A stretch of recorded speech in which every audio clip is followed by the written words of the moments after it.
सभी आदरणीय मार्गदर्शन परिवार के सदस्यों व आदरणीय श्रोताओं का मैं चंद्रभूषण शर्मा हृदय से स्वागत करता हूं। मार्गदर्शन परिवार के द्वारा जो ये आज हम लोग बैठे हैं, विश्व प्रख्यात विचारक श्री बजरंग मुनि जी के कर्म संन्यास की घोषणा और जो बजरंग मुनि जी द्वारा पूर्व घोषित 5 बजे का समय दिया गया था, हम आज उस ओर अपना कार्यक्रम आरंभ कर रहे हैं, जिसमें पूज्य श्री बजरंग मुनि जी द्वारा अपना उद्बोधन और आगे की जो रूपरेखा है उनके कर्म संन्यास की जो एक उनका विचार है, आज वो सभी विश्व के लोगों के सामने उसे रखेंगे। तो मैं आमंत्रित करना चाहूंगा श्री बजरंग मुनि जी अपने मूल्यवान विचारों को हम सभी के सामने प्रस्तुत करें। धन्यवाद। मित्रों, आज मेरे लिए बहुत खुशी का दिन है। वैसे तो आप सब लोगों के साथ प्रत्यक्ष बैठ करके चर्चा करना उचित होता, लेकिन कोरोना की समस्या ने हमारे आपके बीच में दूरी बहुत बढ़ा दी है और इस कारण मैं आप लोगों के साथ प्रत्यक्ष नहीं बैठ पा रहा हूं। लेकिन इस कोरोना ने हमारे आपके बीच में कुछ तकनीकी माध्यम से दूरी इतनी घटा दी है कि हम आप एक तरह से प्रत्यक्ष बैठ करके ही चर्चा कर पा रहे हैं। ऐसा दिखता है, आभास होता है कि जैसे हम आप सामने बैठे हुए हैं। इसलिए अब ये वरदान हुआ है कि अभिशाप है, इस पर मैं कुछ ज्यादा व्यक्त नहीं करूंगा, लेकिन इतना जरूर कहूंगा कि आज मैं आप लोगों के साथ एक संवाद, एक संदेश, अपने जीवन के अनुभव साझा कर रहा हूं और आप लोगों को सारा दायित्व सौंप रहा हूं। अगले कुछ महीनों के बाद जब कोरोना खत्म हो जाएगा तो फिर आप लोगों के साथ प्रत्यक्ष रूप से बैठ करके औपचारिक घोषणा का कार्यक्रम और बाद में भी हो सकता है।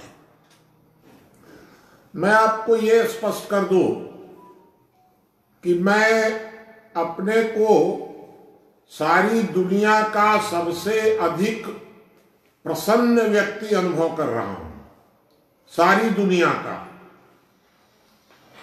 क्यों, ऐसी क्या बात हुई? मेरी माँ दादी वगैरह बताया करती थी कि जब बच्चा जन्म लेता है तो जन्म लेते ही रोता है आमतौर पर, लेकिन मेरे विषय में बताया जाता है कि मैं जब जन्म लिया तब भी रोया नहीं। अब जब जाने लगते हैं लोग तो जाते समय भी दुखी होते हैं, रोते हैं, क्योंकि उनका मोह माया हो जाता है परिवार के साथ, रिश्तेदारों के साथ, जमीन के साथ, पैसे के साथ, या अपनी प्रशंसा समाज में सुन सुन करके उनको लगता है कि हमारी इतनी प्रशंसा है, जो भी होता है, जाते समय भी दुखी होते हैं। लेकिन मैं अपने को कुछ अलग मानता हूं। जिस तरह आते समय दुख नहीं हुआ था तो जाते समय भी दुख नहीं होगा, क्योंकि मैं बहुत अपने को सुखी और प्रसन्न मानता हूं। और मैं तो ये कह दूं आपको कि दुनिया का मैं अपने को सबसे ज्यादा प्रसन्नता अनुभव कर रहा हूं पूरे दुनिया में। प्रश्न उठता है, क्यों? ऐसा क्या प्राप्त कर लिए भाई कि दुनिया में सबसे ज्यादा खुश हैं? 3 बातें मैंने बचपन से तय की थी। शरीर स्वस्थ रहे, परिवार आदर्श हो, समाज की वर्तमान समस्याओं का कोई मौलिक समाधान खोजा जाए। 3 बातें मैंने सोची थी उस समय। शरीर सामान्य है, न इसको बहुत अच्छा कर सकते हैं न बुरा कर सकते हैं। परिवार आदर्श है, मैं ये कह सकता हूं कि हमारा परिवार एक प्रकार का और लोगों के लिए आदर्श है, क्योंकि हम लोगों ने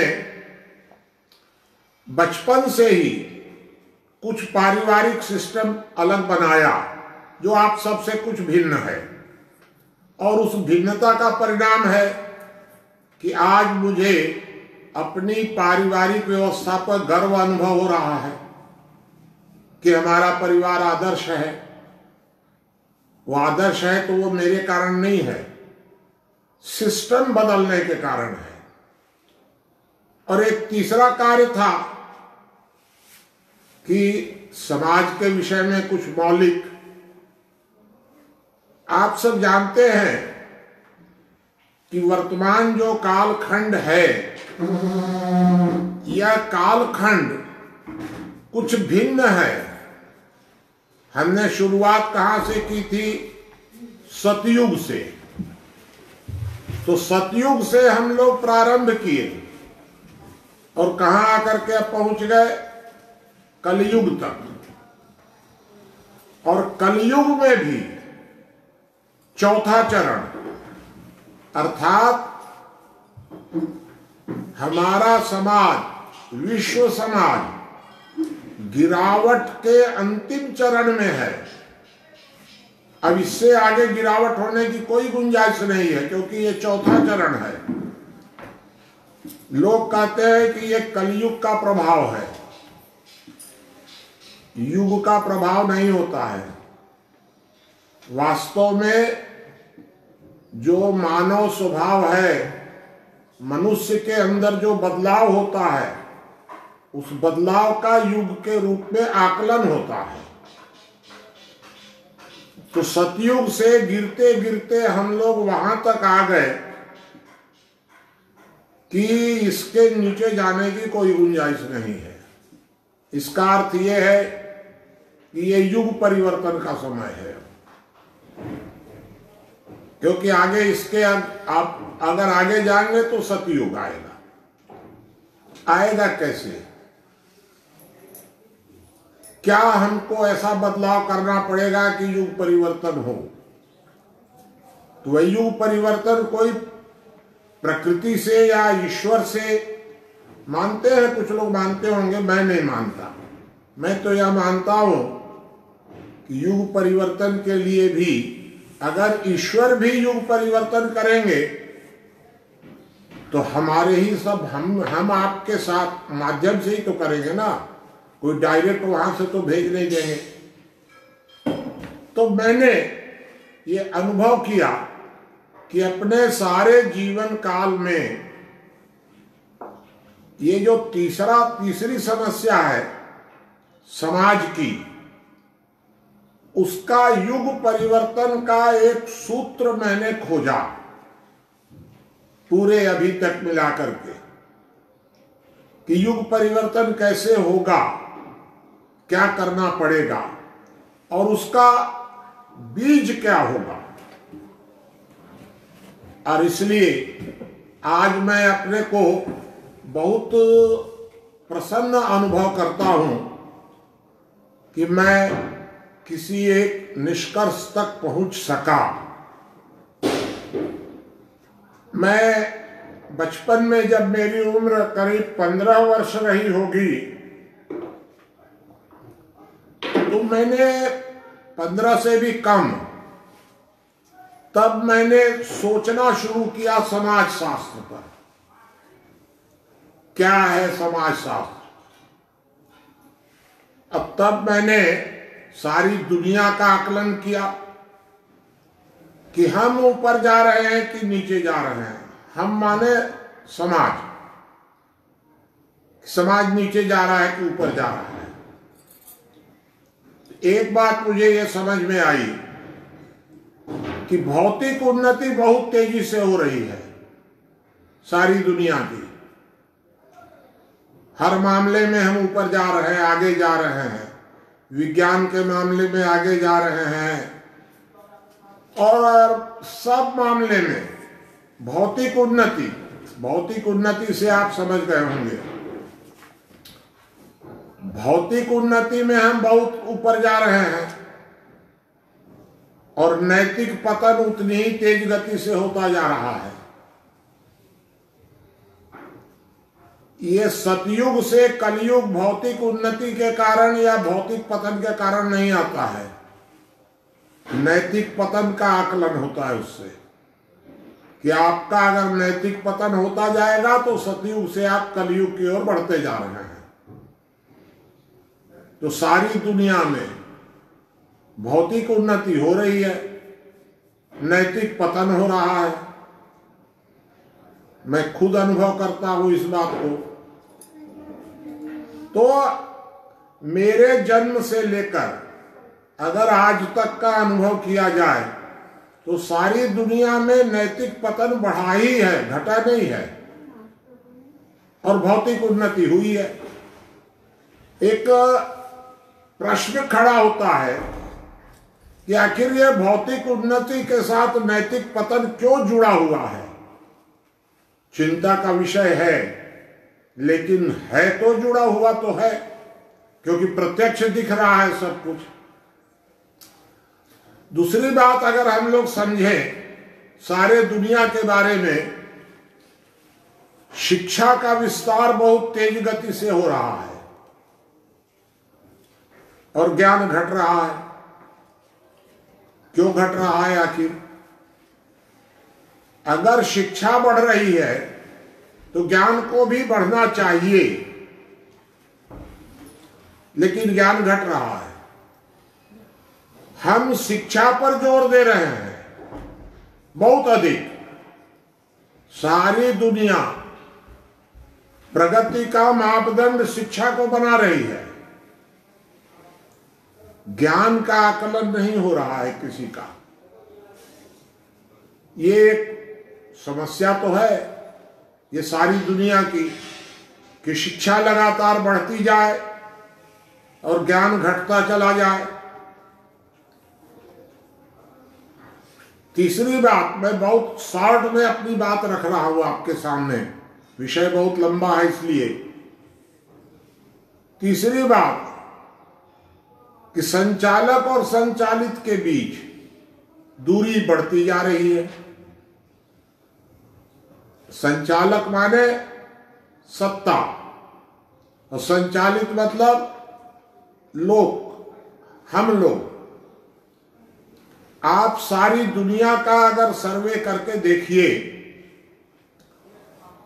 अगर अमेरिका के राष्ट्रपति और चीन या उत्तर कोरिया के राष्ट्रपति या ईरान, कोई भी, अगर ये दोनों किसी दिन आपस में लड़ जाएं, टकरा जाएं, तो हम लोग सारी दुनिया के 7.5 अरब लोग मिल करके भी इनको नहीं रोक सकते। ऐसा कोई सिस्टम ही नहीं बना है अब तक कि अगर दुनिया के 2 राष्ट्रपति, वो भी अमेरिका और चीन, अगर ये दोनों लड़ जाए तो सारी दुनिया मिलकर के, भारत, पाकिस्तान और ब्रिटेन ये जितने हैं, और हम लोग सारे लोग मिलकर के उनको युद्ध से नहीं रोक सकते हैं। अगर भारत और पाकिस्तान के प्रधानमंत्री एक बार युद्ध शुरू कर दें तो दोनों देशों की कुल आबादी तो करीब करीब, भाई पहले होगी ना 1.5 अरब से तो ज्यादा ही होगी। हम लोग कैसे रोक लेंगे उनको? क्या कोई सिस्टम ऐसा नहीं होना चाहिए? आपको लगेगा कि ऐसा क्या सिस्टम हो तो मैं आपसे जानना चाहता हूं कि यदि कोई सिस्टम नहीं है तो क्या होना चाहिए कि नहीं। हम कैसे गुलाम हो गए कि 2 प्रधानमंत्री लड़ जाए तो 7.5 अरब लोगों को लड़ना ही पड़ेगा। हम उससे अलग भी नहीं हो सकते हैं। विश्व युद्ध होगा और सबको लड़ना पड़ेगा, मरना पड़ेगा। भारत पाकिस्तान में लड़ाई हो जाए तो तुरंत लोग आ जाएंगे, राष्ट्र के नाम पर हमें मर मिटना चाहिए। तो हम भी मर मिटे, पाकिस्तान वाले भी मर मिटे, क्योंकि भारत के प्रधानमंत्री और पाकिस्तान के प्रधानमंत्री ने मूंछ की लड़ाई में युद्ध छेड़ दिया है। ये सारी दुनिया में संचालक और संचालित के बीच लगातार दूरी बढ़ती जा रही है और हम इसको कुछ भी नहीं कर पा रहे हैं, तरीका भी नहीं खोज पा रहे हैं कोई ऐसा। चौथी बात आप सोचिए सारी दुनिया का, कि सारी दुनिया में विचार मंथन बंद हो गया और विचार प्रचार शुरू हो गया। विचार प्रचार के माध्यम से सारा असत्य सत्य के समान स्थापित किया जा रहा है। सारी दुनिया में विचार प्रचार को महत्व मिल रहा है, निष्कर्ष नहीं निकल रहा है बैठ करके। तो ये भी तो एक समस्या है। ये सारी दुनिया की समस्या है। और एक समस्या और आपको बता दें सारी दुनिया में, कि भावना प्रधान लोग ठगे जा रहे हैं, बुद्धि प्रधान लोग ठग रहे हैं। भावना प्रधान लोगों को शरीफ कहा जा रहा है।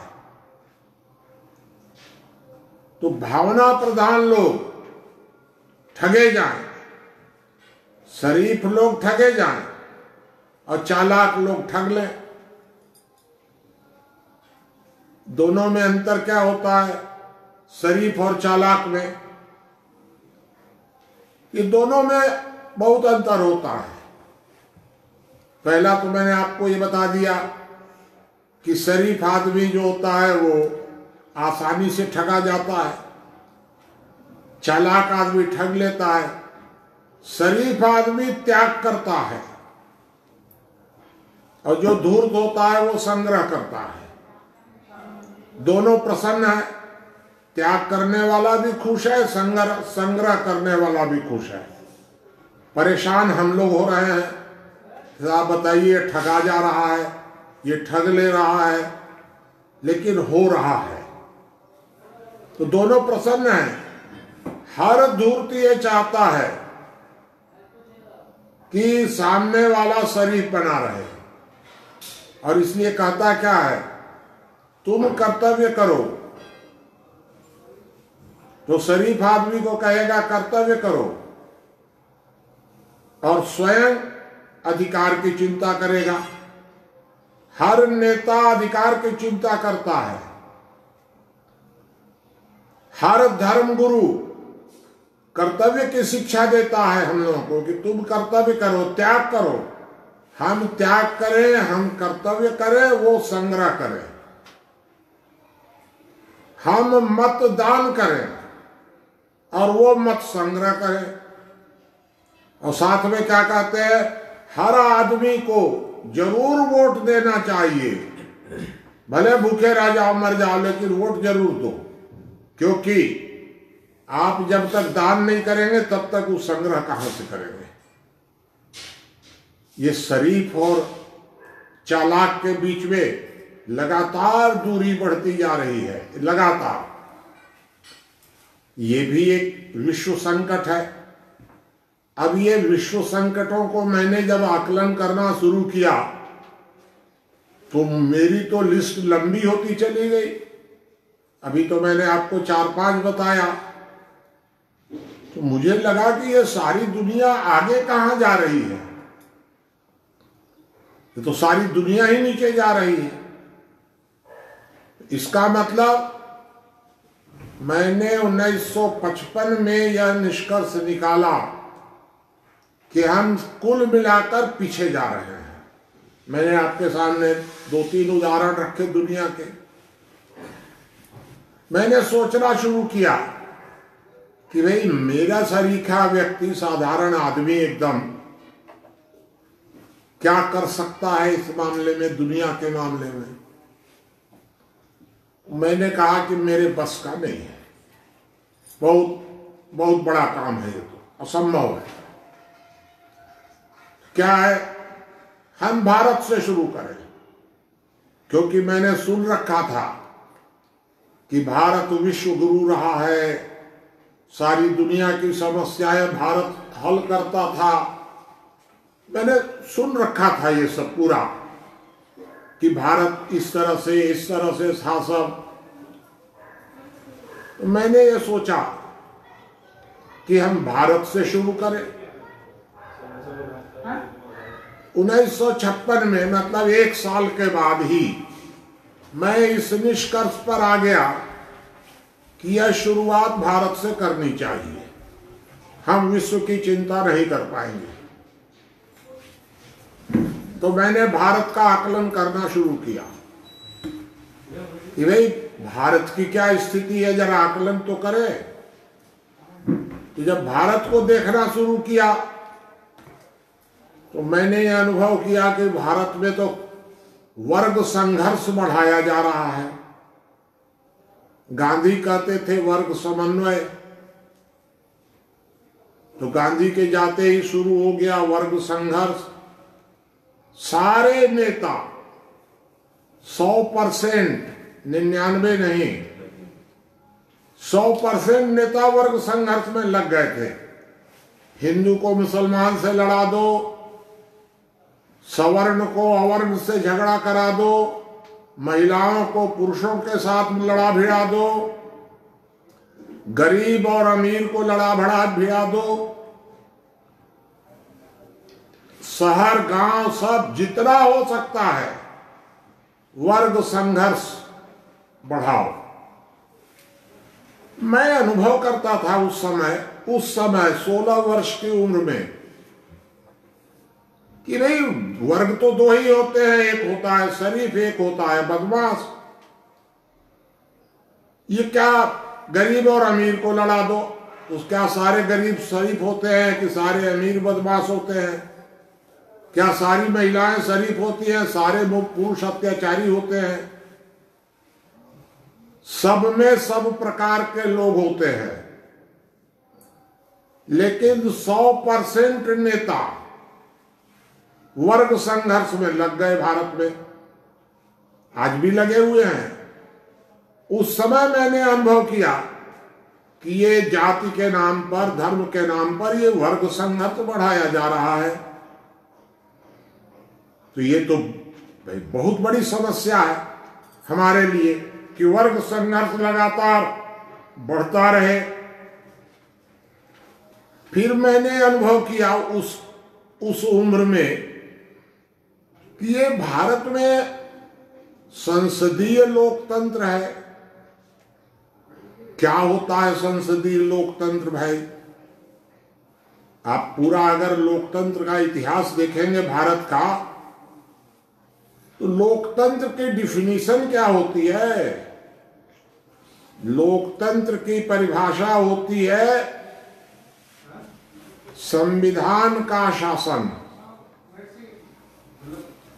लोकतंत्र की परिभाषा होती है लोक नियंत्रित तंत्र। और भारत में है क्या? तंत्र नियंत्रित संविधान, संविधान नियंत्रित तंत्र नहीं। तो जब तंत्र जो है वह संविधान को ही अपने कंट्रोल में कर लेगा, तो ये लोकतंत्र है कि तानाशाही है? ये लोकतंत्र का ढोंग।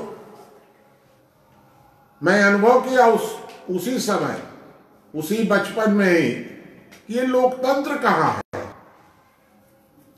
लेकिन इसको लोकतंत्र कहा जा रहा है।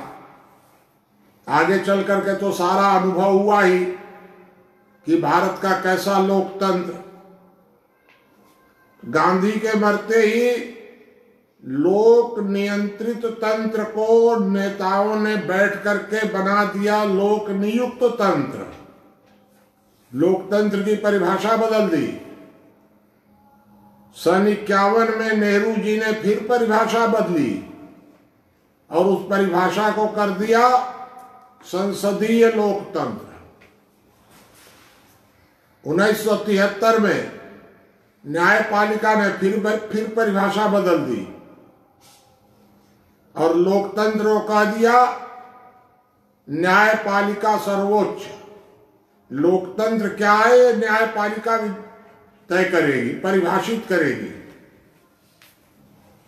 1975 में इंदिरा गांधी ने कहा कि इंदिरा कहे सो लोकतंत्र, इंडिया इज इंदिरा।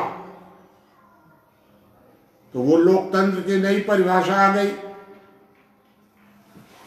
अब साल 2 साल के बाद कहीं ऐसा ना हो कि जो मोदी जी कहें वो लोकतंत्र। विचित्र लोकतंत्र की परिभाषा है। तो क्या लोकतंत्र में कहीं संविधान तंत्र का गुलाम होता है? भारत में तो है, उस समय भी था और आज भी है। संविधान भारत का तंत्र की मुट्ठी में कैद है। अगर आप तंत्र पर आक्षेप करेंगे तो तंत्र कहेगा कि संविधान भगवान है आपका, आप भगवान पर आरोप लगा रहे हैं। तो संविधान भगवान हो गया भाई। और इनका एक तरह का कवच हो गया।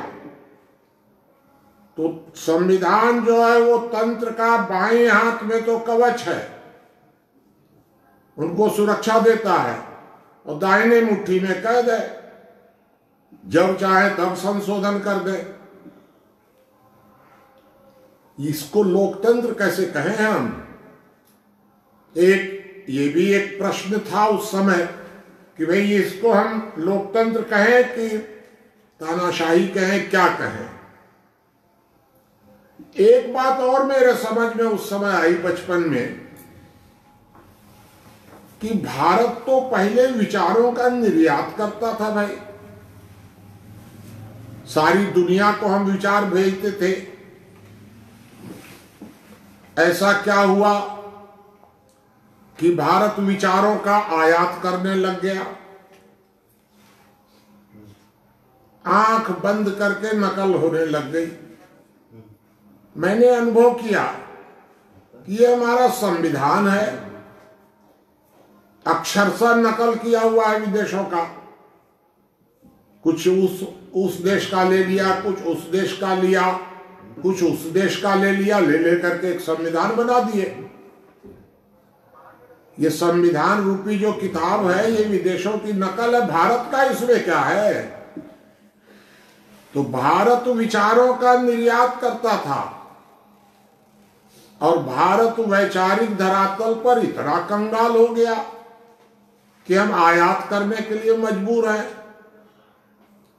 और आज अगर देख लीजिए तो ये 70 वर्ष बीतने के बाद भी हर मामले में भारत आयात ही कर रहा है विचारों का। दुनिया का सारा असत्य प्रचार माध्यमों के सहारे भारत में सत्य के समान स्थापित है। हर आदमी दुनिया के उस असत्य को सत्य मान रहा है यहां, क्योंकि हम तो नकल कर रहे हैं बस।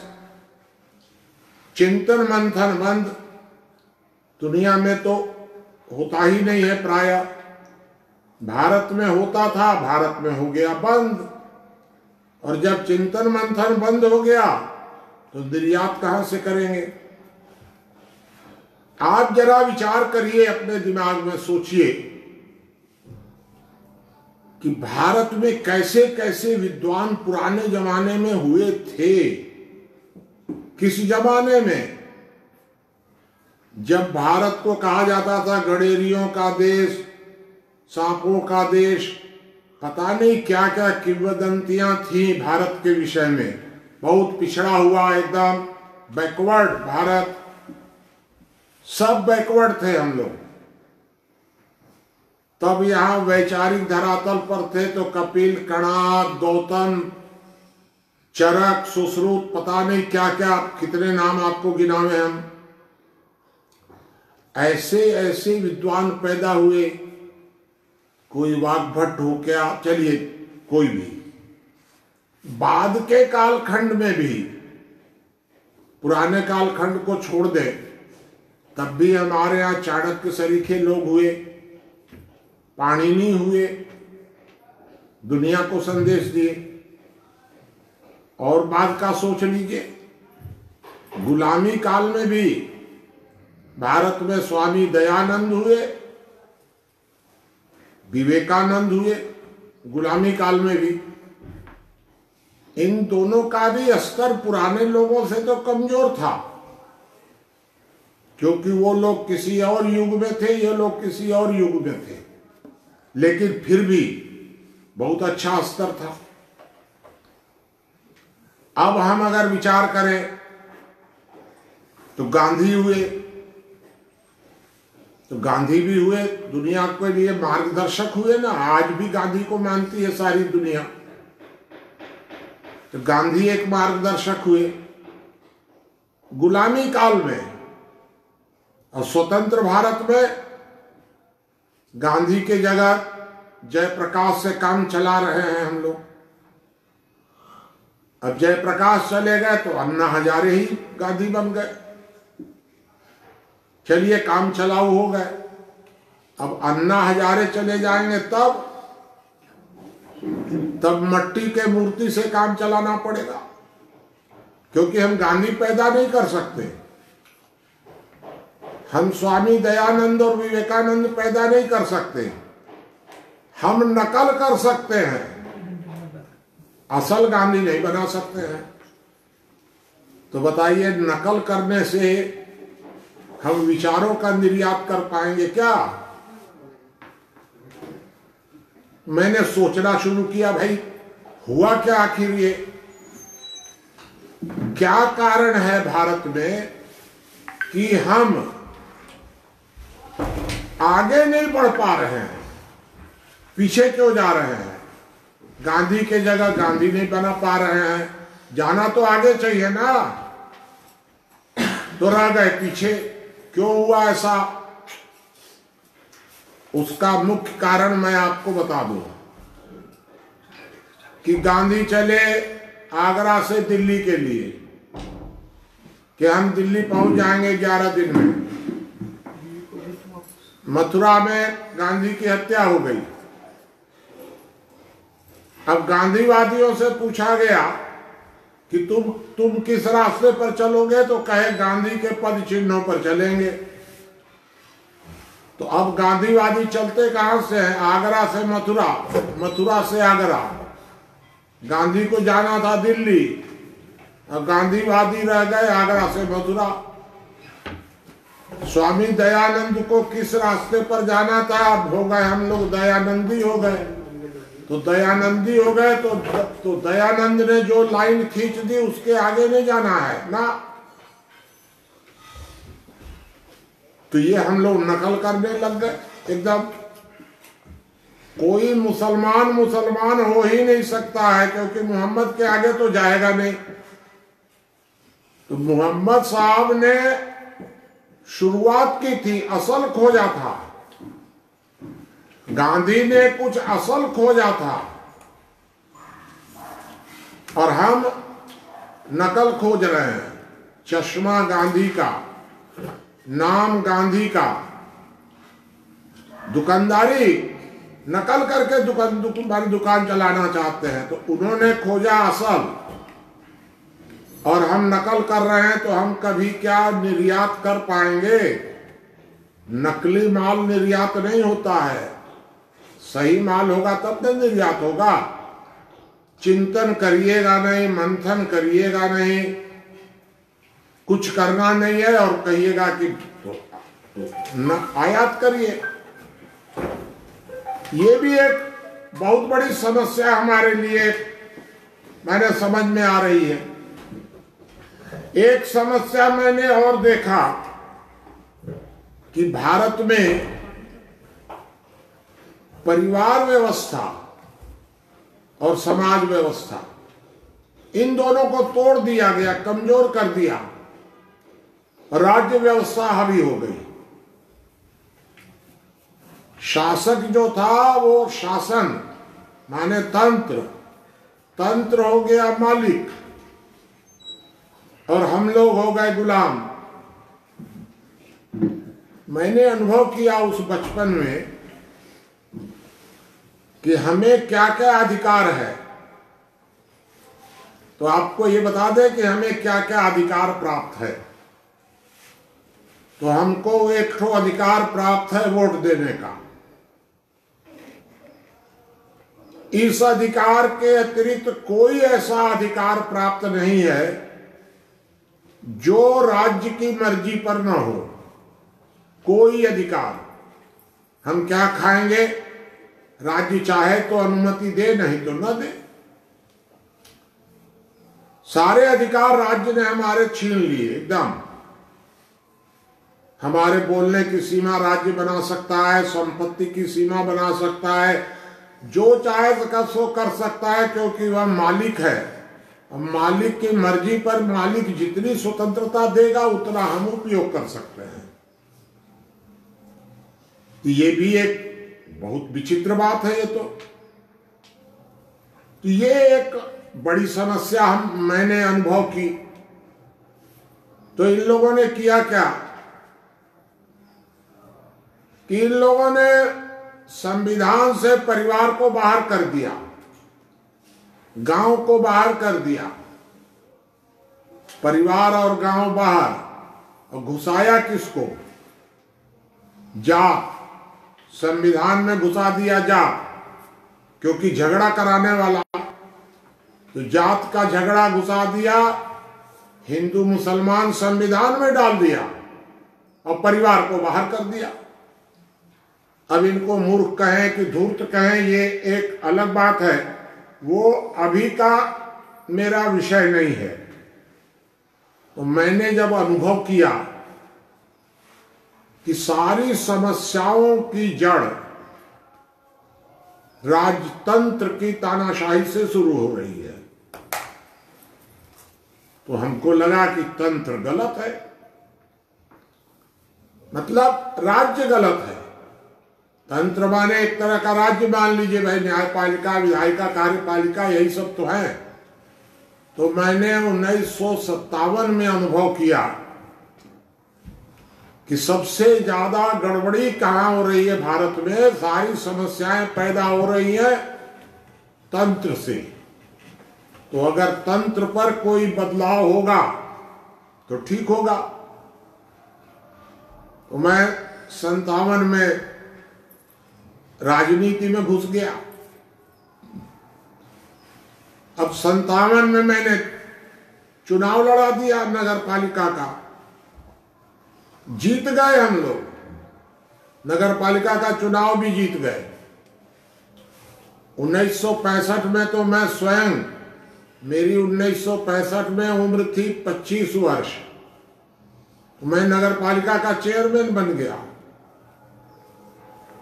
मेरा लक्ष्य था कि चेयरमैन बनूंगा तो चोरी डकैती गुंडागर्दी को दूर करूंगा, लेकिन चेयरमैन बन गया और कुछ नहीं। हमको तो कहा गया कि आपका काम तो साफ सफाई करना है, ये चोरी डकैती रोकना आपका काम नहीं है। मैंने कहा ले इस्तीफा ले ले यार, क्या करेंगे हम सब, हमारा काम ये साफ सफाई करना है। हमको समाज की सफाई करनी है, सड़क की सफाई नहीं करनी है। सड़क की सफाई तो कर लेंगे दूसरे लोग भी, समाज की सफाई कौन करेगा, चोरी डकैती कौन रोकेगा। तो मैंने साल भर में ही त्याग पत्र दे दिया और मैंने कहा कि अच्छा ठीक है, जब वो पावर आएगा ना मेरे पास कि मैं निर्णय करूंगा कि चोर डकैत कैसे रोका जाता है। ठीक है भाई, राजनीति में तेजी से सक्रिय हुआ पूरा। 18 महीना जेपी आंदोलन में जेल चला गया और जेल से जब छूटा तो सारा पावर मेरे हाथ में। मैं कहूं तो मुख्यमंत्री दस्तखत करेंगे, जो चाहूंगा वो होगा, इतना पावर हाथ में। हम लोगों का मध्य प्रदेश के गृह मंत्री, हमारे निकट के मित्र, सारा पावर मेरे पास। केंद्र के श्रम राज्य मंत्री, मेरे पास पावर। पूरी ईमानदारी से सारे लोगों ने पूरा प्रयत्न किया, पूरी ईमानदारी से। मैं आपको बता रहा हूं, 100% ईमानदारी से। आप रिकॉर्ड देख लीजिए। उस समय के मध्य प्रदेश के गृह मंत्री जो हमारे रामानुज अंबिकापुर के थे, 100% ईमानदार रह गए। श्रम राज्य मंत्री पूरा ईमानदार रह गए। लेकिन मैं अपने शहर और अपने जिले की गुंडागर्दी, चोरी डकैती नहीं रोक पाया। पुलिस मंत्रालय हमारे पास। तब मैंने 1984 में अनुभव किया कि सत्ता के माध्यम से तो कोई बदलाव नहीं हो सकता है, क्योंकि पुलिस मंत्रालय अपने पास रख करके, श्रम मंत्रालय अपने पास रख करके हम अपने शहर की चोरी डकैती नहीं रोक पा रहे हैं। इसका मतलब समस्या कहीं और है और हम समाधान कहीं और खोज रहे हैं। तो मैंने राजनीति से संन्यास ले लिया। कब? 25 दिसंबर 1984 को छोड़ दिया राजनीति। अब राजनीति से निराश हो गया एकदम। अब क्या कर सकते हैं भाई? तो सामाजिक समस्या अनुसंधान केंद्र बनाया। पहाड़ के नीचे एक छोटी सी कुटिया बना करके उसी में रहने लगा। यहीं से रिसर्च होगा। 2 दिशाओं में मुझे बताया गया। एक कि अगर राजनीति में चरित्रवान लोग जाएं तो सब सुधर सकता है। मैं भी सोचा ठीक कर रहे हैं भाई। 4-5 बच्चों, छोटे छोटे बच्चों को लेकर के सिखाना शुरू किया और ये ट्रेनिंग देना शुरू किया कि ये राजनीति में जाएं और ईमानदार रहें। पूरा ईमानदार वो लोग बच्चे पूरा सीख गए, राजनीति के अच्छे पदों पर चले गए। सब हमारे ट्रेनिंग दिए हुए बच्चे बहुत अच्छे अच्छे राजनीति के पदों पर चले गए और सारे भ्रष्टाचार करने के लिए मजबूर हो गए। भ्रष्ट नहीं थे वो लोग, लेकिन मजबूर हो गए। इसका मतलब मैं इस निर्णय पर पहुंचा, आज भी वो अच्छे पदों पर हैं, लेकिन सब मजबूर हैं भ्रष्टाचार करने के लिए। मैंने सोचा भी कि इनको अगर इस्तीफा दिलवा दे तो मैंने देखा कि अगर ये इस्तीफा दे देगा तो इसकी जगह पर जो आएगा वो इससे ज्यादा भ्रष्ट आएगा। निष्कर्ष क्या निकला? भ्रष्टाचार व्यक्ति में नहीं है, सिस्टम में है।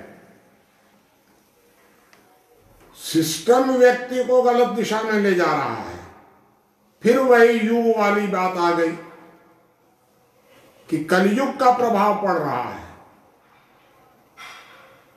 और नहीं तो इतने चरित्रवान लोग उस समय जब मैं पावर में था, 77 से 84 तक, तो मेरे अंडर में 8 विधायक थे और 8 में 2 मिनिस्टर भी थे, केंद्र में और प्रदेश में।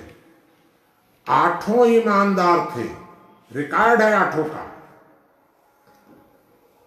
आज हमारे जिले में 8 विधायक हैं, 8 भ्रष्ट हैं। तो दोष किसका है? क्या व्यक्ति बदल गया? नहीं, दोष सिस्टम में है। ये अन्ना हजारे कहते हैं चरित्रवान लोगों को राजनीति में भी भेजो। अरे भाई ना समझ, कोई चरित्रवान चुनाव जीत नहीं सकेगा। कोई ईमानदार आदमी चुनाव नहीं जीत सकता है। अगर जीत के जाएगा तो ईमानदार नहीं रहेगा, मजबूर हो जाएगा, जैसे हमारे सब लोग हो गए। और अगर कोई ईमानदार रह गया, इसके बाद भी अगर कोई जबरदस्ती किया, निकाल दिया जाएगा वहां से, रह ही नहीं सकता है। तो जब उस सिस्टम में दोष है तो आप व्यक्ति का चरित्र निर्माण कर रहे हैं। व्यक्ति सिस्टम नहीं बना रहा है, सिस्टम से व्यक्ति बन रहा है। दोष है सिस्टम में। ये अरविंद केजरीवाल कहते हैं चरित्रवान। अरे भैया, जा नहीं सकते हैं। और इसलिए दोष मैंने ये अनुभव किया उस रिसर्च में कि सारा दोष सिस्टम का है, व्यक्ति का दोष नहीं है। एक, और इसलिए मैंने चरित्र निर्माण बंद कर दिया। दोष व्यक्ति में नहीं है। दूसरी बात कि मैंने रिसर्च शुरू किया कि भाई सिस्टम में दोष है तो सिस्टम कौन बना रहा है? तो संविधान। संविधान में क्या कमी है ऐसी? तो मैंने पूरे संविधान का रिसर्च किया, पूरा संविधान। 15 वर्षों तक हम लोगों ने संविधान पर मेहनत की और तब ये पाया कि संविधान ही हमारा दोषी है सारी समस्याओं के लिए। संविधान ही ये वर्ग संघर्ष बढ़ा रहा है। और सबसे बड़ी बात जो है संविधान की, कि संविधान ने लोकतंत्र की डिफिनीशन बदल दी। लोक नियंत्रित तंत्र को लोक नियुक्त तंत्र में बदल दिया। ये गांधी के मरते ही नेताओं ने बैठ करके किया है, प्लान बना के किया है सब। जब तक संविधान में व्यापक संशोधन नहीं होता है, तब तक समस्या में सुधार नहीं हो सकेगा। आपको बता दें कि जब हम लोगों ने संविधान पर रिसर्च करना शुरू किया, जंगल में बैठ करके रिसर्च करते थे। अच्छे अच्छे न्यायाधीश वगैरह भी आते थे उसमें, बहुत अच्छे नेता लोग भी, नक्सलवादी भी, सब प्रकार के लोग आते थे। तो हम लोगों ने जब शुरू किया तो हमारी मध्य प्रदेश सरकार को लगा कि ये तो षड्यंत्र हो रहा है कोई।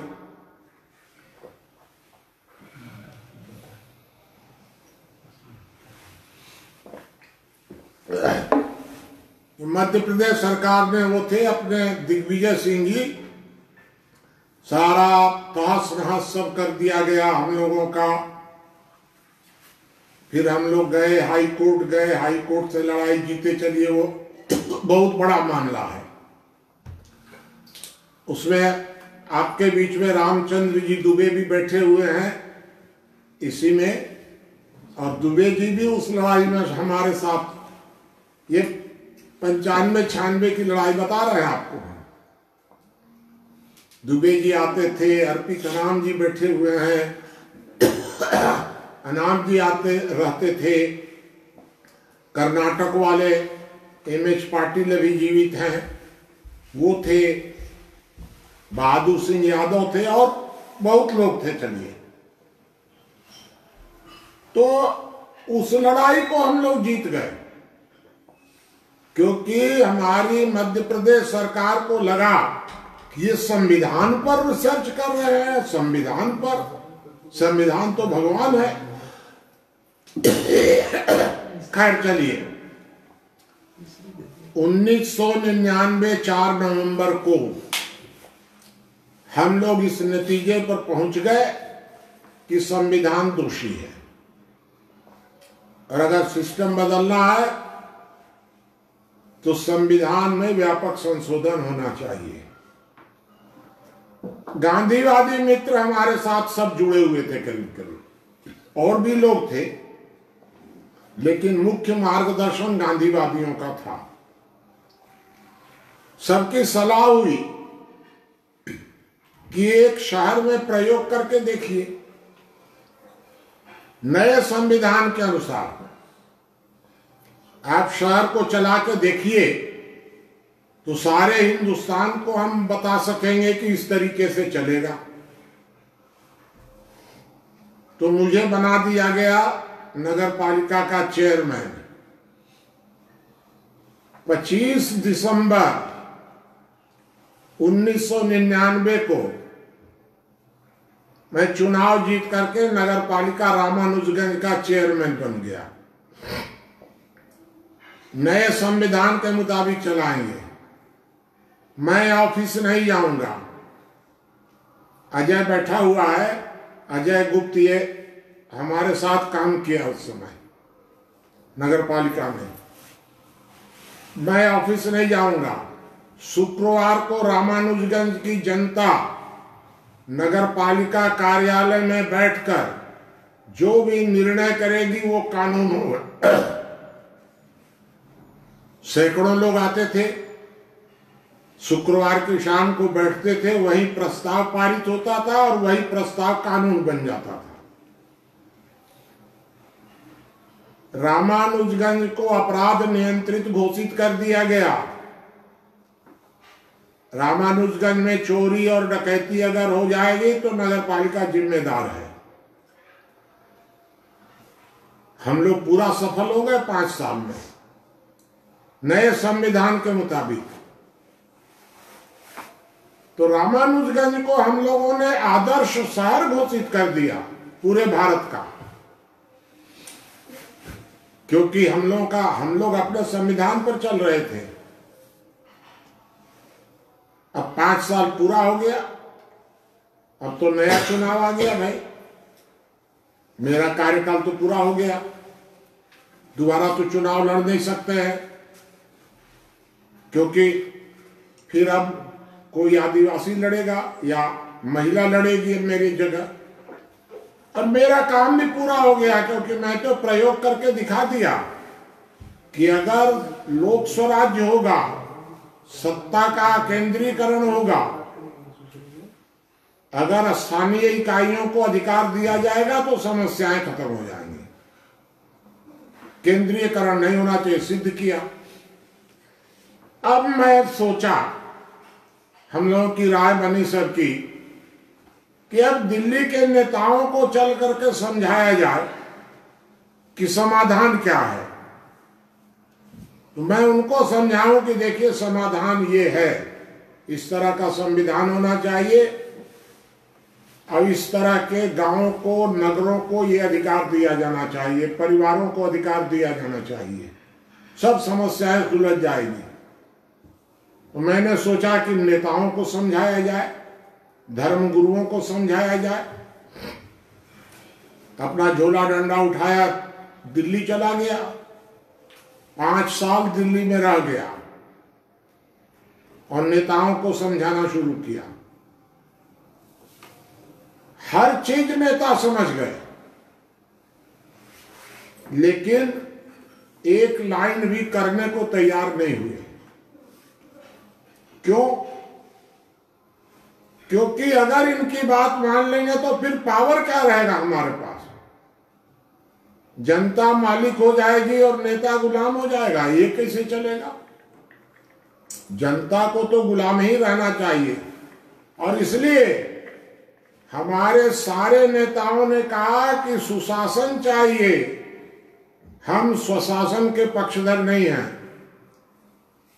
गोविंदाचार्य जी बहुत अच्छे विचारक, सब बात में सहमत, लेकिन संविधान संशोधन का अधिकार तो सरतंत्र के पास ही होना चाहिए। अन्ना हजारे, अरविंद केजरीवाल सब जुड़े रहे, एकदम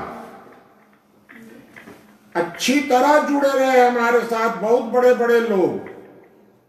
जो बात रामानुजगंज के लोग जिस बात को साल भर में एक लाइन समझते थे, ये नेता लोग 5 मिनट में समझ गए और हमको खतरे के रूप में देखने लग गए, क्योंकि ये तो कहते हैं कि संविधान को मुक्त कर दीजिए। अरे संविधान है तो एक तो ऐसी चिड़िया है जो हमारे पिंजड़े में बंद है, सारा अंडा हम उसी से लेते हैं, अगर उसको हम मुक्त कर देंगे तो खाएंगे क्या? एक भी नेता इस बात से सहमत नहीं हुआ कि संविधान को मुक्त कर दिया जाए, आज भी नहीं है। आज भी मेरे साथ बहुत बड़े बड़े लोग जुड़े हुए हैं, बहुत अच्छे अच्छे लोग।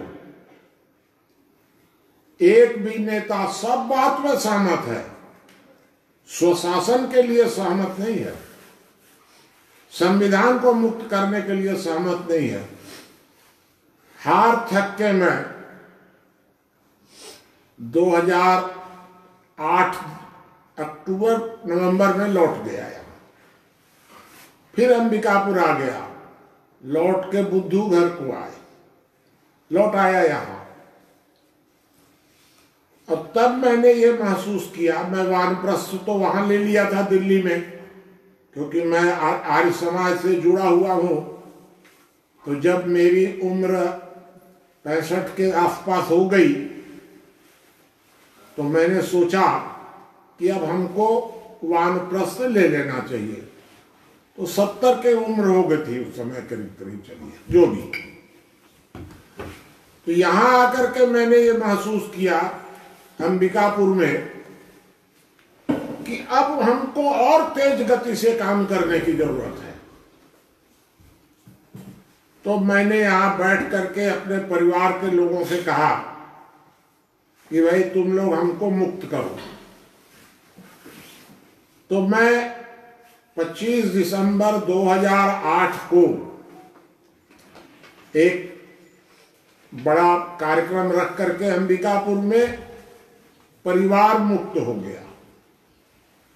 अब मैं परिवार की चिंता नहीं करूंगा, परिवार का मोह नहीं करूंगा। आप लोग अपना कमाइए, खाइए, जो भी करिए, हमसे कोई मतलब नहीं है। ना हमको पैसे से मतलब है, ना हमको प्रॉपर्टी से मतलब है, ना परिवार से मोह रहेगा। तो 25 दिसंबर 2008 को मैंने पारिवारिक संन्यास घोषित कर दिया।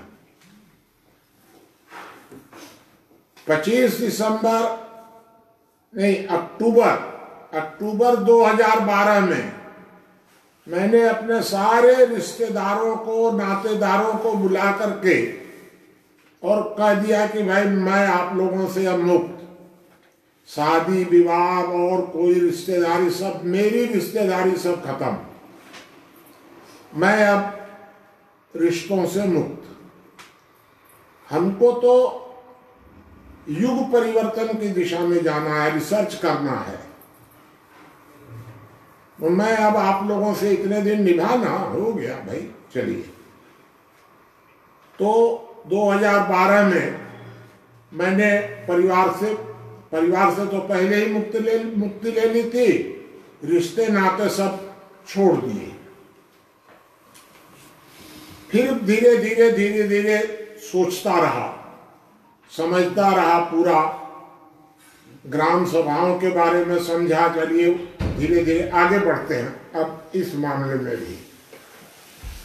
अब उसके बाद मैं धीरे धीरे जब समझ करके किसी नतीजे पर पहुंचा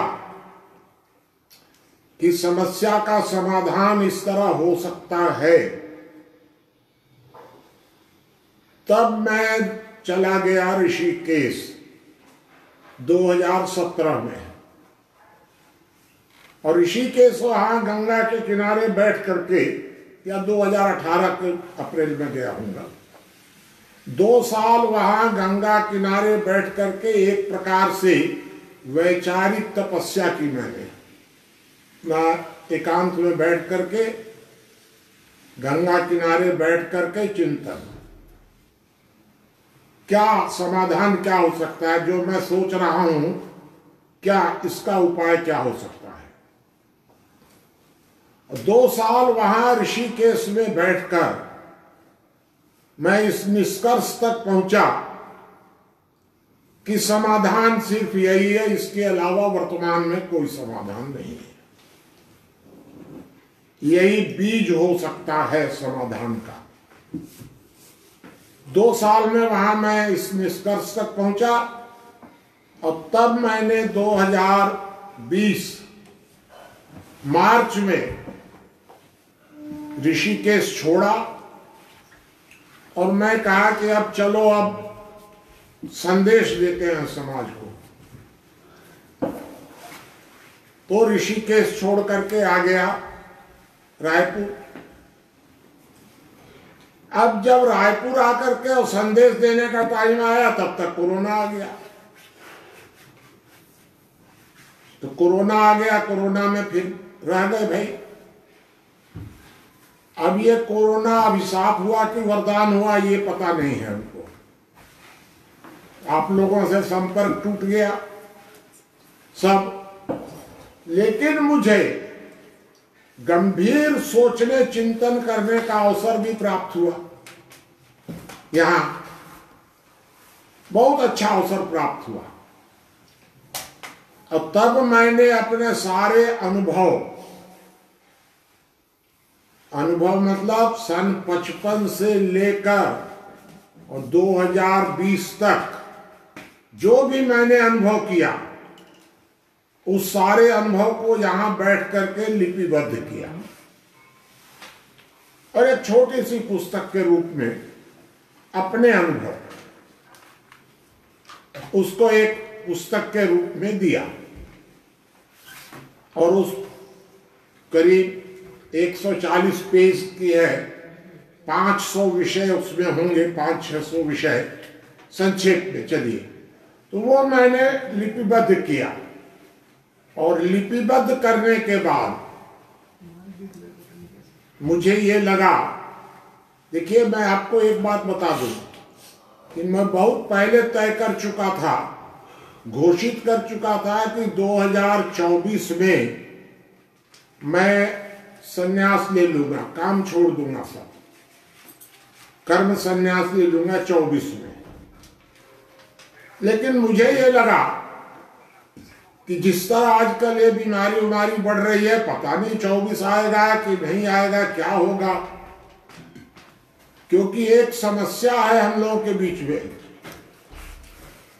वो ये है कि जो गंभीर विचारक होते हैं, उनको ये पहले बताया जाता है कि उपयुक्त व्यक्ति को ही ज्ञान देना चाहिए, अनुपयुक्त को नहीं देना चाहिए।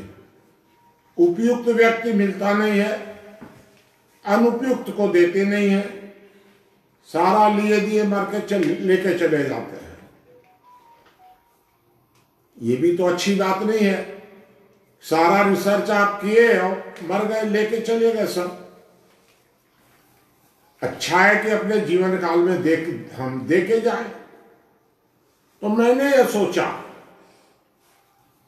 कि एक तो उपयुक्त टीम मिल रही है, अब क्यों 2024 की प्रतीक्षा करें, क्यों ना हम 2024 के जगह 21 में ही दे दें,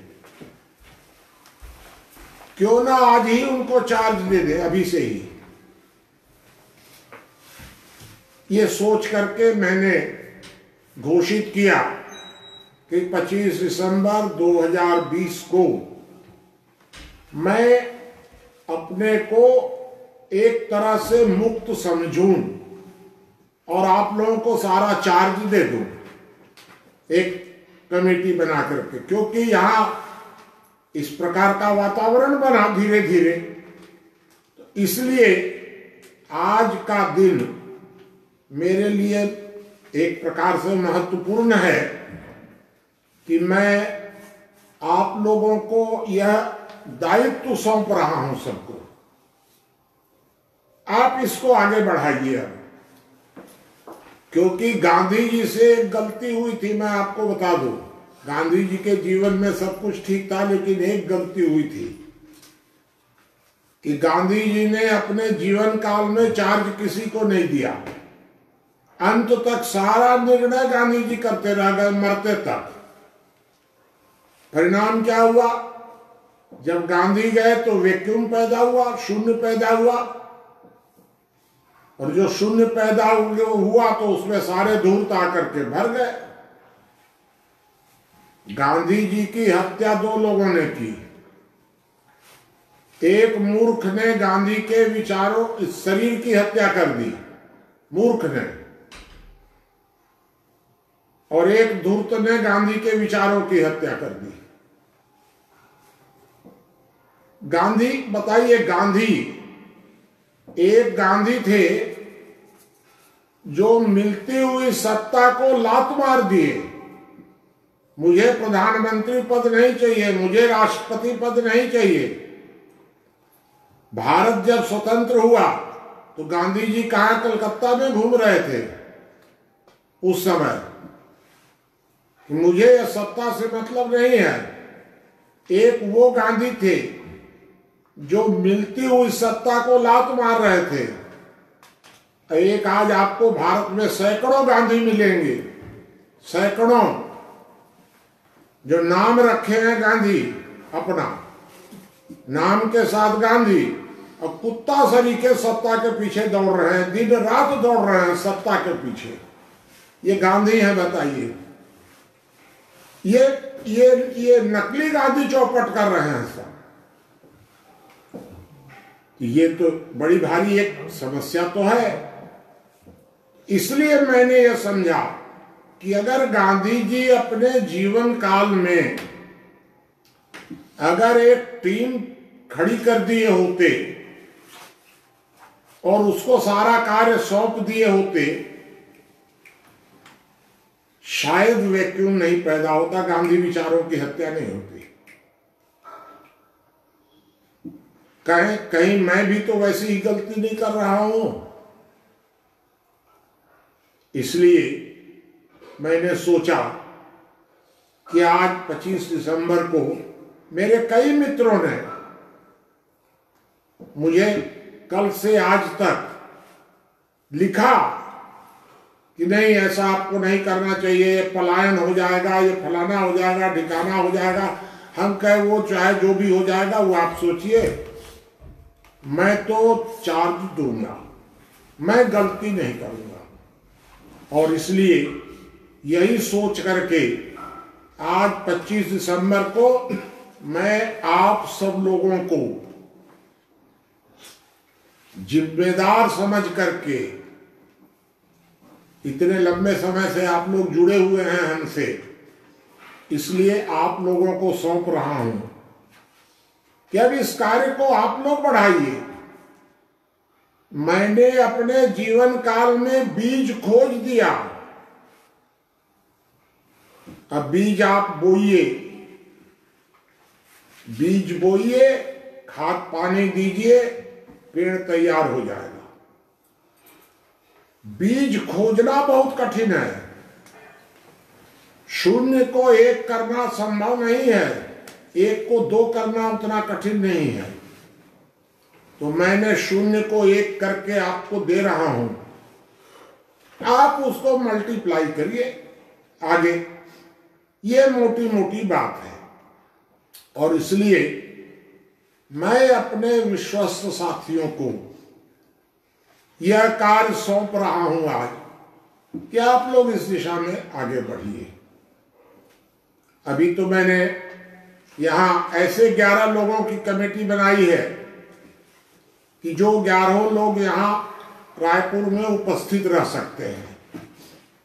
ये लोग 11 लोगों को जिम्मा देंगे, ये लोग आगे बढ़ावें। अब मुख्य प्रश्न ये आता है कि ये क्या है, कर्म संन्यास क्या है, क्योंकि ऐसा तो कहीं किसी धर्म ग्रंथ में लिखा हुआ नहीं है। संन्यास तो बहुत लोग सुने हैं कि ये संन्यास है, ये कर्म संन्यास कहाँ से आ गया, और फिर कर्म संन्यास के आगे क्या होगा, इसका मतलब क्या होता है, ऐसा भी लोग सोच सकते हैं।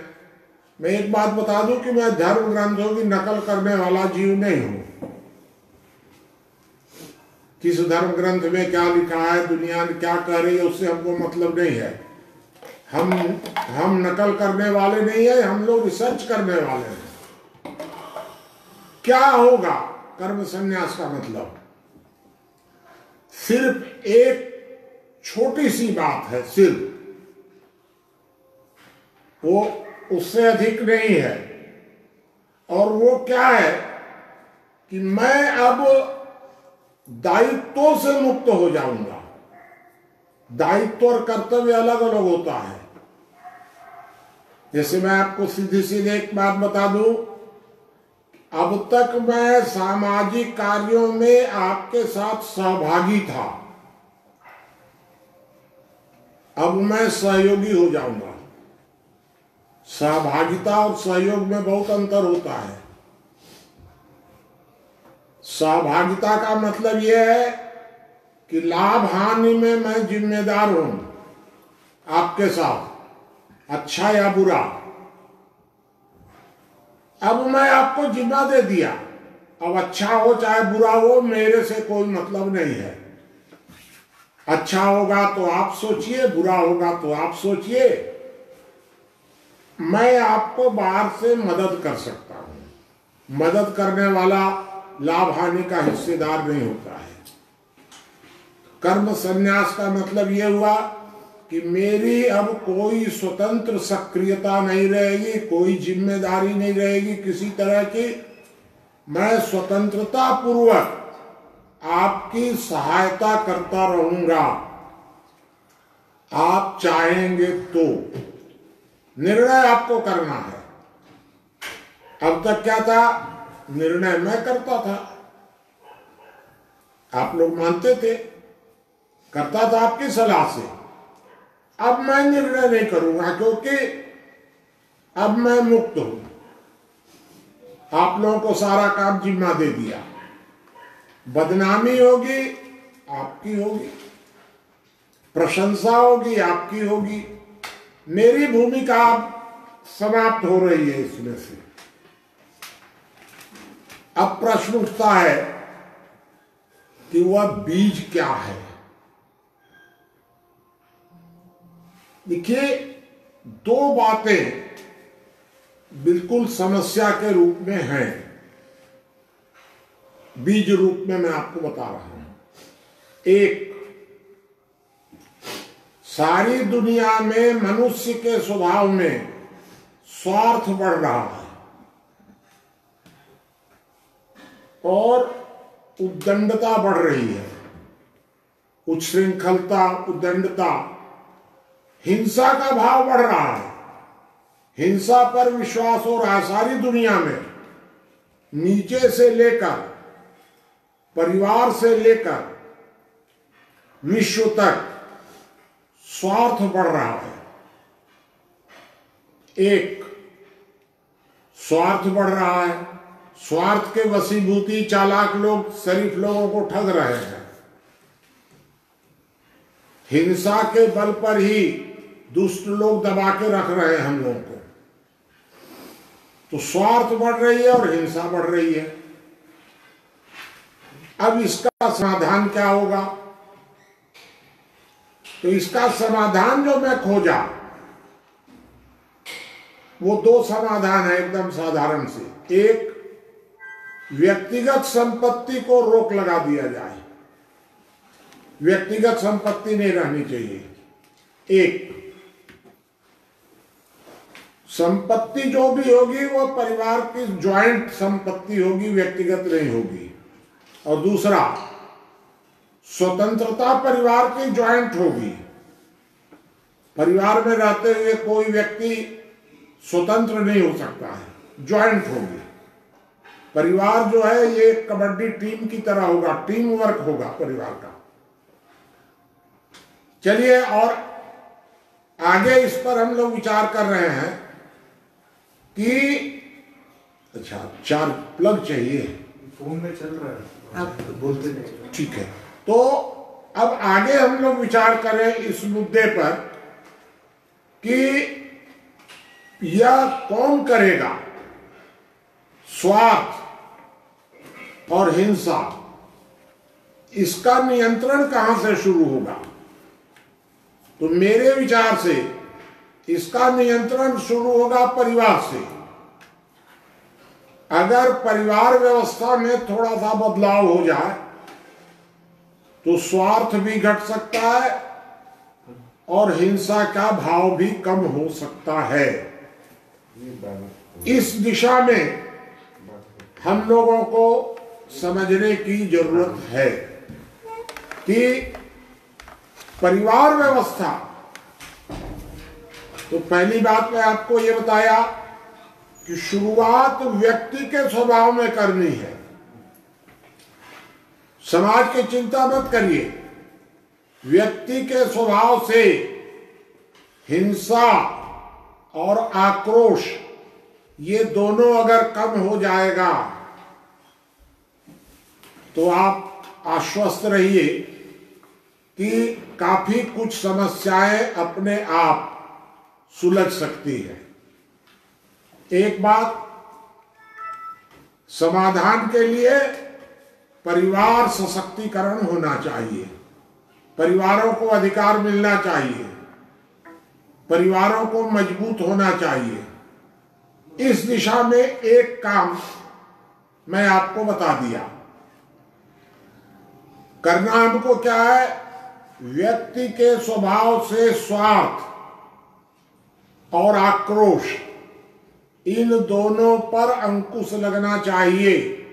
और यह अंकुश परिवार से ही शुरू हो सकता है, बाकी कहीं से नहीं हो सकता है। परिवारों को अधिकार मिलना चाहिए राज्य से, कानून से, संविधान से, और परिवारों का सिस्टम बदलना चाहिए। जो पुरानी पद्धति है उस पर आंख बंद करके मत चलिए, परिस्थिति अनुसार। अब हम कलयुग से सतयुग की ओर जाने की सोच रहे हैं। तो इसका मतलब है कि आप पुरानी लीक पर मत चलिए कि पुरानी परिवार व्यवस्था, परिस्थिति अनुसार बदलाव करिए उसमें। जो पुराना है वो आंख बंद करके पालन करने लायक नहीं है। जो पुराना है उसको आंख बंद करके रिजेक्ट करने लायक भी नहीं है कि सब पुराना गलत है, आप पश्चिम की आंधी और कम्युनिस्टों की आंधी में सब पुराना को रिजेक्ट कर दें। विचार मंथन करिए, जो सही हो, चाहे पुराना हो चाहे नया हो, जो सही हो उस दिशा में बढ़ना पड़ेगा।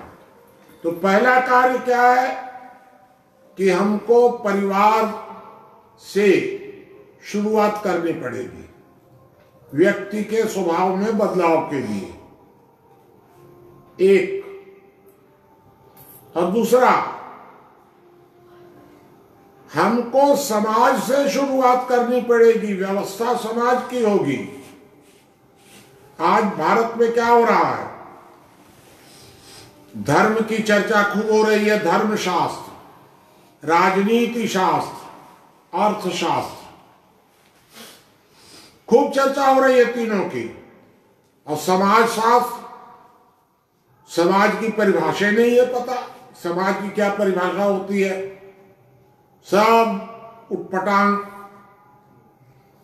अब हमें युग परिवर्तन के लिए धर्म, राष्ट्र, अर्थ, सबके ऊपर समाज को लाना पड़ेगा। समाज मतलब विश्व समाज।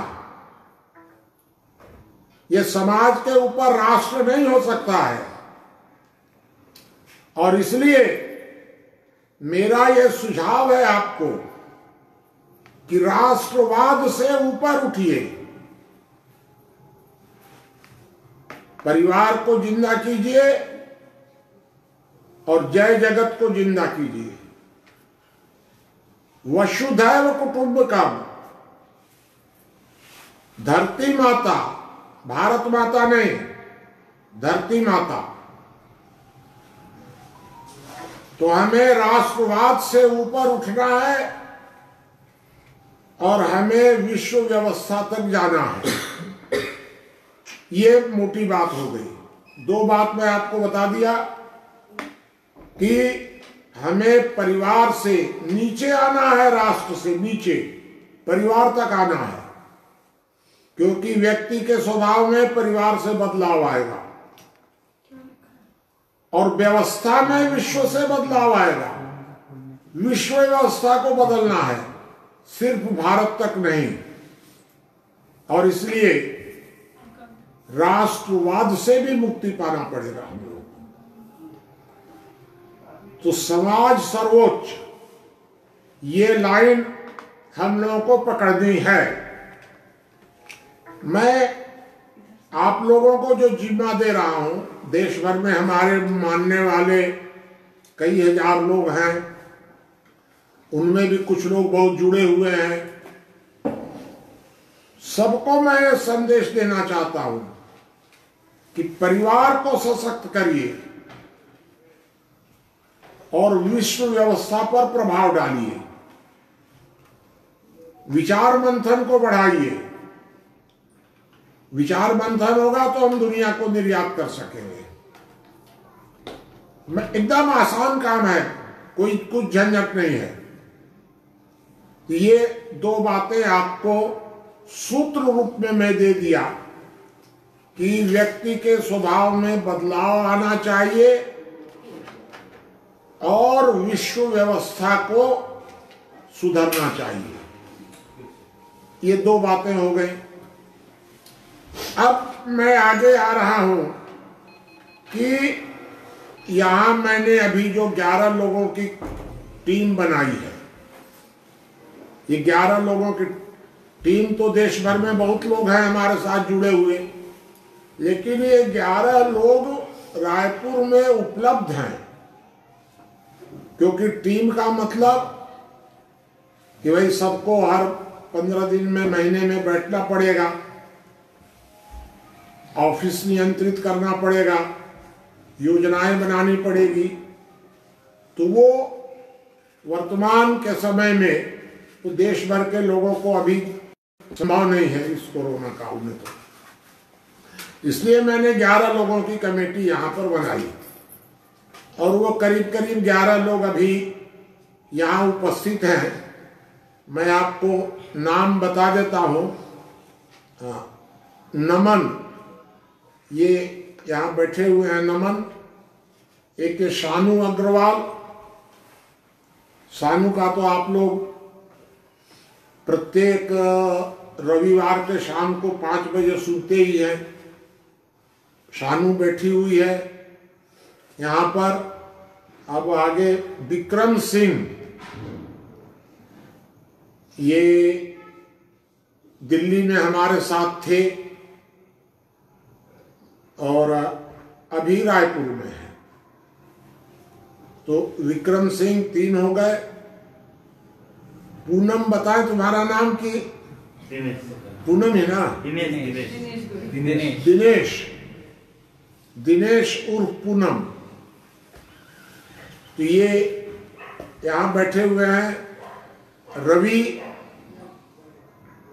ये हमारा ग्रैंडसन है और काफी समय तक दिल्ली में हमारे साथ था ही, तो दिल्ली से ही सब सीखा है। एक मुकेश की औरत का नाम आशा, एक आशा अग्रवाल, एक पंकज जो पूरा हमसे बचपन से सीखा है, और नरेंद्र सिंह जी जो 10 साल से हमारे साथ हैं। अभ्युदय द्विवेदी जी, ये भी करीब 10 साल से हमारे साथ जुड़े हुए हैं। यही रायपुर में हैं सब लोग। चंद्रभूषण शर्मा जी, ये भी ऋषिकेश से जुड़े हुए हैं और रायपुर में है। और कौन छूट गया भाई? नमन, कमल वो अभी आज नहीं आए हैं क्योंकि कहीं बाहर से आए हैं, तो थोड़ा कोरोना का डर है, इसलिए उनको अभी नहीं बुलाया है। यहाँ जूम पे है, इसमें है जी। हाँ, तो कमल इसमें जुड़ा हुआ है। कहाँ पर है कमल? तो मंगल राज लिखा हुआ। नहीं। अच्छा, तो कमल जुड़ा हुआ है, जूम में जुड़ा हुआ है। इस तरह से आप लोगों को मैं यह काम जिम्मा दे रहा हूं, लेकिन ये 11 लोगों का काम नहीं है। ये तो सारा वास्तव में तो ये प्रतीक हैं। काम तो देश भर के लोगों को मिलकर के करना है। आप लोगों को, आप सब मिलकर के इस दिशा में सोचिए क्या कर सकते हैं। ये मैंने आपको 2 काम जिम्मा दिया। एक, व्यक्ति के अंदर से स्वार्थ और हिंसा का भाव पर अंकुश लगे, परिवार व्यवस्था को सशक्त करके परिवार का सिस्टम बदल कर। और दूसरा, राष्ट्रवाद से ऊपर उठकर वसुधैव कुटुंबकम के रूप में सिस्टम को आप विश्व व्यवस्था से शुरू करिए। वहां तक कंट्रोल करना पड़ेगा हम लोग को। ये 2 दिशाओं में आपको करना है। अब ये है कि इसका ढांचा किस तरह से होगा। 11 लोगों की तो अभी मैंने कमेटी बना दी, जिनको मैं प्रतीक स्वरूप जिम्मा दे दूंगा। लेकिन हमारे 5 संरक्षक हैं जो इस कमेटी के भी ऊपर हैं। ये 5 संरक्षक कौन कौन है? 4 तो पहले से हैं। विजय कौशल जी महाराज, वो हमारे संरक्षक हैं हमेशा से, लंबे समय से। एक विजय कौशल जी, एक है अपने ऋषिकेश के, क्या नाम बताइए विजय जी? चलिए, एक अपने ऋषिकेश के साथी हैं, वो संरक्षक हैं। एक कर्नाटक के हैं एमएच पाटिल, वो हमारे संरक्षक हैं। एक है राजस्थान के हीरालाल जी श्रीमाली, वो हमारे संरक्षक हैं। 5वें संरक्षक थे हम लोगों के उज्जैन के रामकृष्ण पौराणिक, उनकी डेथ हो गई। और पौराणिक जी की जगह आचार्य पंकज जी, तो पंकज जी हमारे संरक्षक हैं। ये 5 लोग संरक्षक हैं। कोई विशेष परिस्थिति होती है तो उस परिस्थिति में 5 बैठ करके जो निर्णय करेंगे वो वीटो पावर उनका होगा। मतलब उनको इतना अधिकार प्राप्त है। तो 11 लोगों की कमेटी में आपको बता दिया, 5 संरक्षक पहले से हमारे साथ हैं। आपको काम क्या करना है? 3। एक काम करना है हम लोगों को, नाम रखा गया है मार्गदर्शन सामाजिक शोध संस्थान। इसका मतलब रिसर्च, बजरंग मुनि सामाजिक शोध संस्थान नहीं, मार्गदर्शन सामाजिक शोध संस्थान। तो आपको हमेशा रिसर्च करना है समाज शास्त्र पर। इसके लिए धीरे धीरे मिलकर के हर साल में 2 बार 15-15 दिनों का लोगों को इकट्ठा करके समाज शास्त्र पर रिसर्च करेंगे। यह रिसर्च जारी रहना चाहिए। मेरी पुस्तक उसमें आधार बन सकती है, मार्गदर्शक हो सकती है, लेकिन निर्णय तो ये कमेटी करेगी। मतलब 500 लोगों की लोग बैठिए और संख्या बढ़ाना और बढ़ा लीजिए, स्वतंत्रता पूर्वक निर्णय कीजिए। आपको जो सुधारना है मेरी किताब में आप सुधारिए, क्योंकि वो तो मार्गदर्शक मंडल का निर्णय होगा। आपका काम है 11 लोगों का कि ये 500 लोग इकट्ठे हों, ये एक मार्गदर्शक मंडल बने। इस दिशा में एक काम हो गया। दूसरा काम ये है कि जो मार्गदर्शक मंडल के जो निष्कर्ष निकलेंगे, वैचारिक निष्कर्ष, वो समाज तक कैसे जाए, क्योंकि विचारवान लोग तो निष्कर्ष निकाल देंगे, जाएगा कैसे समाज में। तो इस दिशा में भी आपको कार्य करना पड़ेगा। मतलब पहला काम है विचार मंथन, निष्कर्ष निकालना। दूसरा काम होगा जन जागरण, और तीसरा काम समाज के अंदर, परिवारों में, गांवों में, शहरों में विचार मंथन की प्रक्रिया आगे बढ़े, लोगों के अंदर प्रैक्टिस हो विचार मंथन की।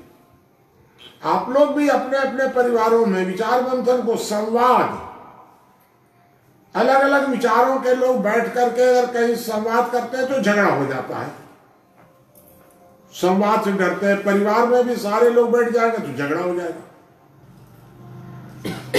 मत डरिए इससे, प्रैक्टिस करिए एक बार, संवाद को आगे बढ़ाना है, ये तीसरा काम होगा। लेकिन ये तीनों अलग अलग होंगे, ऐसा नहीं तीनों कमेटियों को एक कर दीजिए। तीनों अपना स्वतंत्र रूप से काम करें, अलग अलग कमेटी हो जाएंगी, वो सब आगे चल करके हो जाएगा। लेकिन एक चौथा काम भी करना पड़ेगा। एक कोई ट्रस्ट टाइप का, या ट्रस्ट या और कौन चीज बता रहे थे रवि? सोसाइटी, ट्रस्ट या सोसाइटी, एक कोई भी ऐसा बना करके कि जो इन तीनों को मदद करती रहे, नियंत्रण नहीं। मतलब ट्रस्ट इन तीनों को कंट्रोल नहीं कर लेगा एकदम से, मदद। तो एक चौथी इकाई हो जाएगी एक ट्रस्ट या सोसाइटी। ये अलग अलग, लेकिन सबसे ज्यादा टॉप प्रायोरिटी हम लोगों की है रिसर्च, विचार मंथन। इसको सबसे ज्यादा महत्वपूर्ण माना जाएगा। इसके बाद आप टाइम निकालते हैं तो उसमें जन जागरण में लग सकते हैं, और टाइम निकलता है तो तीसरी कमेटी जो चिंतन मंथन की प्रैक्टिस कराएगी वो करा सकती है। ट्रस्ट तो एक रहेगा ही अलग से। अब प्रश्न है लास्ट में ये है कि सूत्र क्या है। एक शब्द में सूत्र मैं आपको बताता हूं। हमारा सूत्र होना चाहिए, शराफत छोड़िए, समझदार बनिए। जब तक दुनिया में शराफत जिंदा रहेगी तब तक धूर्त कभी भूखे नहीं मरेगा, क्योंकि शराफत के कंधे पर चढ़कर ही धूर्तता आगे बढ़ती है। और इसलिए हर धूर्त चाहता है कि लोग शरीफ बने रहें। तो इसलिए मेरा सूत्र वाक्य है, शराफत छोड़िए, समझदार बनिए। शरीफ लोगों को समझाकर शरीफ बनाना, समझदार बनाना होगा। समझा करके, तर्क शक्ति से और किसी तरह प्रेम से शरीफ लोगों को समझा के बनाना पड़ेगा। और धूर्तों को व्यवस्था के अंकुश से बनाना पड़ेगा। धूर्त समझाने से तो मानेगा नहीं। आप कितनों समझाइएगा, उसको क्या मतलब है, क्योंकि वो तो चालाक है, वही आपको ठगेगा। तो धूर्त को समझाएगा सिस्टम, और शरीफ को समझाएंगे हम। दोनों को समझदार बनाने की जरूरत है।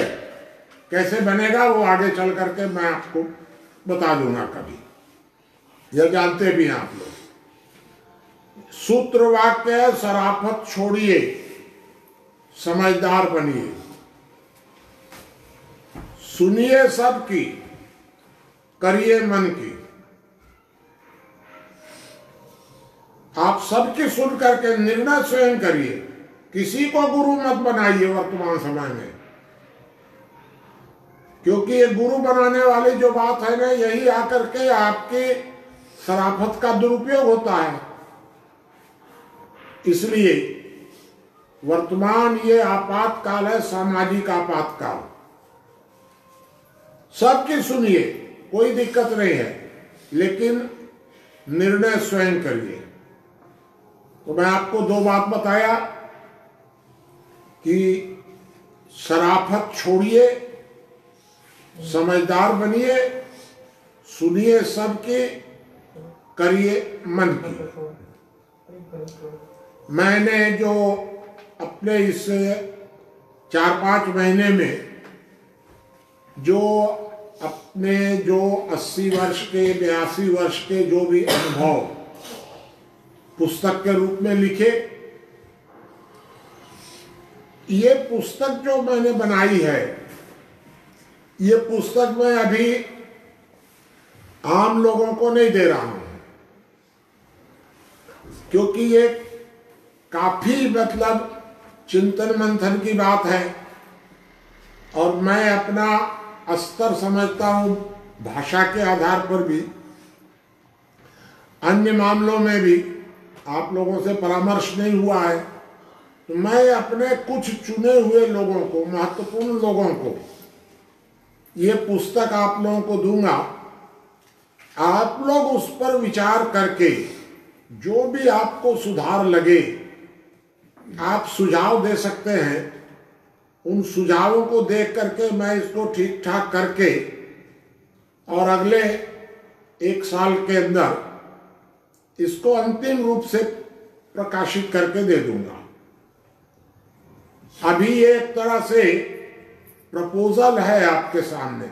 हो सकता है कहीं ऐसा लगे आपको कि ये लाइन लिखने से किसी की भावना भड़क जाएगी, बेमतलब की विवाद पैदा हो जाएगा, कोई केस हो जाएगा या और कुछ होगा, आप सुझाव दे सकते हैं। या इस लाइन को इस शब्द के बदलने से इसका अर्थ और अच्छा हो जाएगा, या आपकी जो ये लाइन लिखी हुई है ये लाइन तो बिल्कुल गड़बड़ है, ये तो तर्क के आधार पर गलत सिद्ध होता है, सुधारेंगे, कोई दिक्कत नहीं है। मैं कोई भगवान तो हूं नहीं, पूर्ण तो हूं नहीं, आपके समान ही हूं, तो इसलिए हम लोग बैठ करके इसके बारे में जो भी होगा वो हम लोग आगे कर लेंगे। लेकिन ये पुस्तक मेरी है, एक प्रकार से व्यक्तिगत विचार है इसके अंदर। आप लोग जो 500 लोग बैठेंगे, वो लोग जो निष्कर्ष निकालेंगे वह मार्गदर्शक मंडल का निष्कर्ष होगा, वो समाज के बीच में जाएगा, मेरे विचार नहीं जाएंगे, निष्कर्ष मार्गदर्शक मंडल का जाएगा। क्योंकि मैं आज की परिस्थिति में निष्कर्ष दिया हूं, हो सकता है कल परिस्थिति बदल जाए, तो आप जो निष्कर्ष निकालेंगे वो जाएगा। इस तरह आज मतलब 25 दिसंबर को मैं आप लोगों को अपना सारा कार्यभार सौंपकर इस दायित्व से अपने को मुक्त अनुभव कर रहा हूं।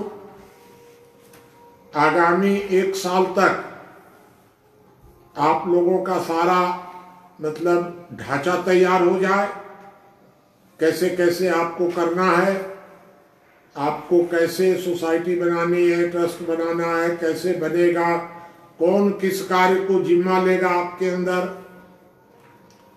500 लोगों का किस तरह से हम लोग माने उनको इकट्ठा करेंगे, कहाँ से जुटाएंगे, ये सारा बहुत कुछ तो बना हुआ है। अभ्युदय जी वगैरह सब लगे ही रहे हैं बहुत लंबे समय से, काफी लोग और भी लोग लगे हुए हैं, काफी लोग। और ये 11 को कैसे बढ़ाना है, क्या करना है, वो आप लोग तय करेंगे। तो इस तरह से आज मैं इस 25 दिसंबर को 82 वर्ष पूरे होने के इस क्रम में यह सारा कार्य आप लोगों को सौंप करके अपने को मुक्त अनुभव कर रहा हूं, और 1 वर्ष के अंदर कभी भी या 25 दिसंबर 2021 को एक अच्छे समारोह के रूप में इसकी घोषणा कर दूंगा। तो अब मैं आप लोगों से विदाई चाहता हूं। नमस्कार। चलो बंद।